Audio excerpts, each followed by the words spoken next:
What's up, guys? Today, I'm going to be breaking down the feature fight of UFC 320, Jiri Prochazka versus Khalil Roundtree. Getting right into it, strengths and advantages, pretty self-explanatory.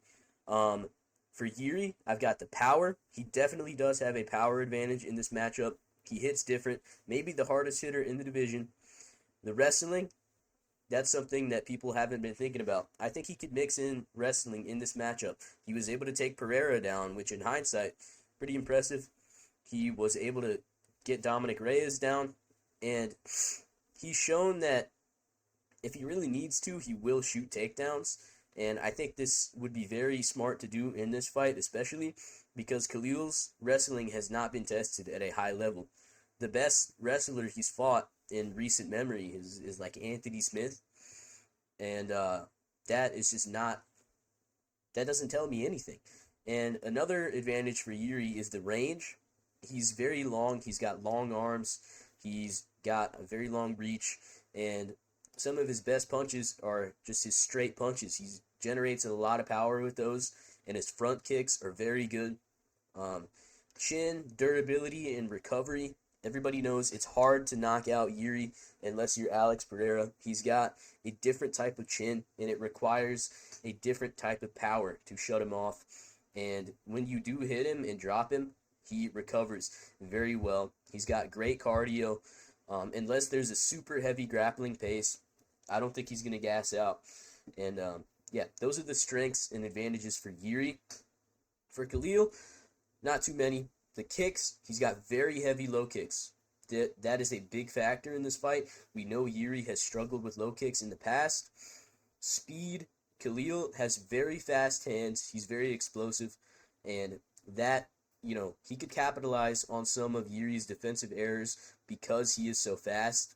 Any openings that Jiri leaves, it's gonna be easy for Khalil to land a punch. He's super quick, so that is another big factor. But let me tell you why Jiri wins. Footwork against Jamal Hill. His in and out footwork looked good. He was moving in and out really nice. And he doesn't really stand in front of you anymore. When he lost to Alex Pereira the second time, when he got knocked out, he was literally just standing there, staring at Pereira. He did not do that versus Jamal Hill. He was moving around, and when he wasn't moving, he did keep up a high guard. And in that fight, Jamal Hill, whenever he saw Jiri put up a high guard, he would attack, and then he would get countered. So Jiri went into that fight with a clear game plan. You could tell from the start he was looking to land that pull counter that he landed. And I think that showed a level up in his fight IQ. He went into the fight with a clear game plan, and he was able to establish it. He, leveled up his defense. He didn't get hit as much. He had head movement. He wasn't just like bashing his head into strikes like he did against Volkan Oezdemir. He, he didn't fight like a full retard, and that is a big deal. Non-full retard Jiri is very scary. Number two, range. You can see this front kick he threw here versus Jamal. He throws a lot of front kicks, and I think this is going to work very well on Khalil. Khalil doesn't move around a lot. Jiri has a massive reach advantage. He's going to be the taller guy. I think he can stop Khalil's, forward movement and blitzes with his front kicks and his long, straight punches. He's very powerful with these straight punches, and because he's got such a long reach, he can generate insane amounts of power. This is another factor that I think people haven't been talking about. I haven't really seen a lot of breakdowns for this fight, but this front kick is one of Jiri's best weapons. If you watch Jiri Prochazka, you got to know about the front kick. That was my water bottle, by the way. I'm going to take a sip. Give me 1 second. All right, sip has been taken. Number three, he can wrestle. We've been over this. This is him taking down Alex Pereira. This is a big factor. Khalil has not fought any good wrestlers basically in his whole fucking career. I know Ion Cutelaba took him down. He's defended some takedowns in some fights, but against who? A lot of people are forgetting. This is like the third good opponent that Khalil is fighting in the UFC. He fought nothing but like bums. Besides Dustin Jacoby, who is a decent name, he fought bums. Anthony Smith, at the point in time when Khalil beat him, it's just not a win. Like, you beat him, and it was a tougher fight than it really should have been. You know, this is a big step up in competition, even from Jamal Hill. And I think Jiri really could be the guy to test his wrestling. When he wants to, Jiri can wrestle, and it would be very intelligent because Khalil is dangerous on the feet, and we know that he can gas out. We saw him gas out versus Pereira. If Jiri can, get in the clinch, make the fight physical, shoot some takedowns, maybe get on top and land some grounded pound if he takes Khalil down, I think it would be very smart to look for those opportunities. And I really hope he does. But at the end of the day, this is Jiri. Who knows? But I think he's smarter now. He's going to come into this fight with a game plan. And I think he will mix in his wrestling. He will get takedowns. And people might think I'm crazy for saying Jiri Prochazka is going to wrestle, but it is a real possibility. Number 4, Khalil does not hit as hard as people think.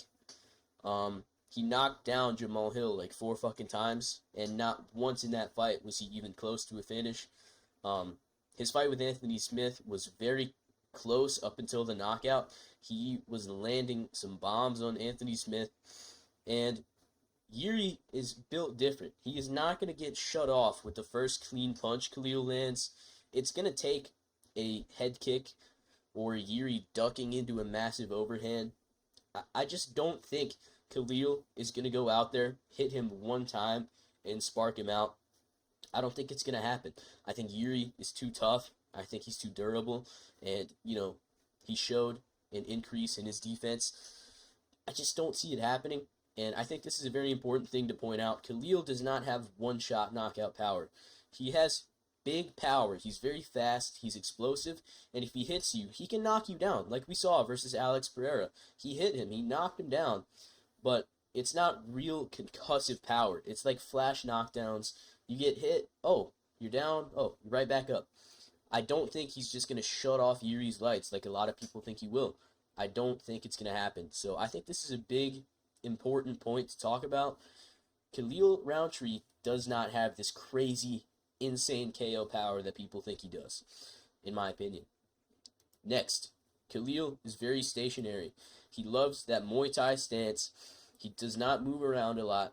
The extent of his footwork is, he can be a little bouncy sometimes, but I think this ties in to the range thing that I pointed out earlier.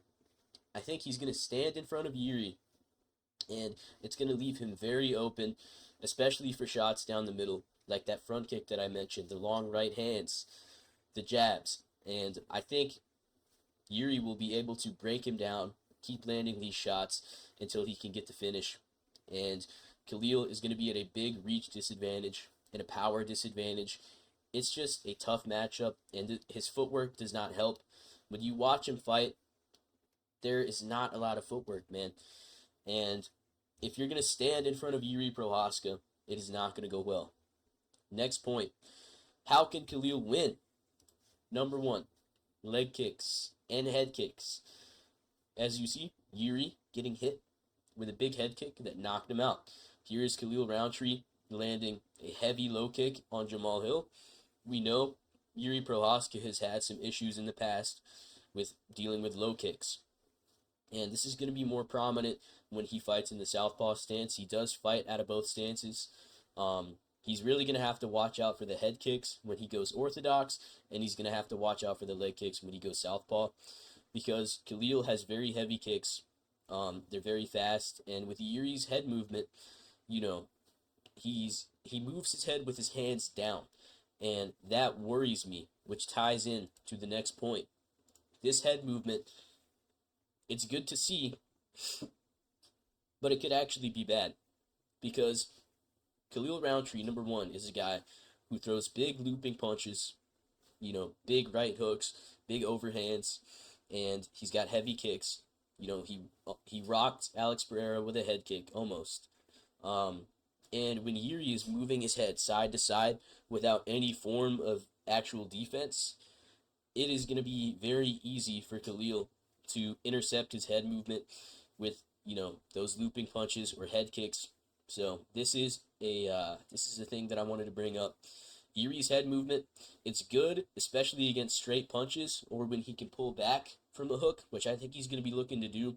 He's going to be looking to, pull back more than anything in this fight. I think he needs to limit the side-to-side head movement because it will get him caught. He will get caught with either a head kick or a big hook, and when you're leaning into a punch, that just, like, super magnifies the power of it. You get hit, and you're leaning into it, that is when Jiri might actually get slept. So, this is a big point. Next, Speedy Gonzalez hands. Now, this is a little bit of a goofy slide, but this is a real point. Khalil has really fucking fast hands.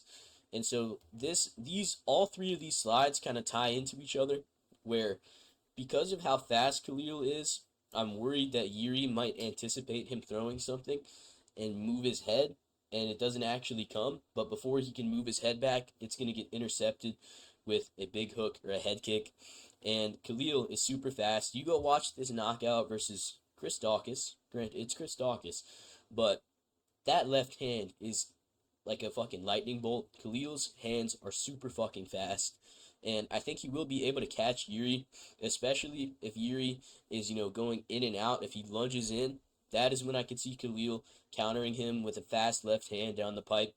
So that is something that Jiri's going to have to watch out for. And this is why I think he needs to mix in the wrestling, is to take some of that speed and power out of Khalil early on. So, yeah, that is the third slide on how can Khalil win. Now, let's get into game plans. Jiri, the straight punches. Hold on, let me fucking fix this. Okay. The straight punches, front kicks, things down the middle, things like that. Mix in the wrestling. This is, in my opinion, the most important aspect of Jiri's game plan. He needs to fucking wrestle. Test Khalil's wrestling. I wish I could ask him myself. I wish I could ask him personally to wrestle, because I want him to win this fucking fight. And to do it, I think it becomes 10 times easier if he decides to wrestle. So that is the biggest point. And for the love of God, block when moving your head. Now, what do I mean? Like I said earlier, he does this side-to-side movement. When you're doing that side-to-side movement, keep your hands up. So if you do happen to duck into a head kick or a big hook, you can at least block it a little bit. And I think Jiri will be able to do these things. I really think he will. And for Khalil, heavy leg kicks, he's going to have to limit the movement of Jiri. If he can compromise the legs, it might be over. Head kicks, intercept Jiri's head movement. Don't stay in the same spot. Like I brought up earlier, this, stationary footwork from Khalil. He needs to move around a little bit more. He can't just stay in front of Jiri. He's got to try and run Jiri into something or time that head movement. He can't just stand there and bang, because if he does, he's going to get knocked the fuck out. So, official pick, Jiri, round 2, KO. Reasoning, Jiri's chin, uncrackable. Not uncrackable, but you get what I mean. Very durable. Khalil doesn't have this one-shot power that people pretend he has. Jiri's footwork is really good. I think he's going to be moving around a lot more than Khalil. It's going to make him hard to hit. He has the option to wrestle, which Khalil doesn't, and the reach advantage. So, let me know what you guys think about this matchup. Who do you think wins? If Jiri gets knocked the fuck out, I'm not wrong, by the way, because I said it wasn't going to be close. So, yeah. But Jiri's going to win. I'm pretty confident. Obviously, you can never be too confident in a Jiri fight, but this is the most confident I've been. So, hope you guys enjoyed, and have a good day.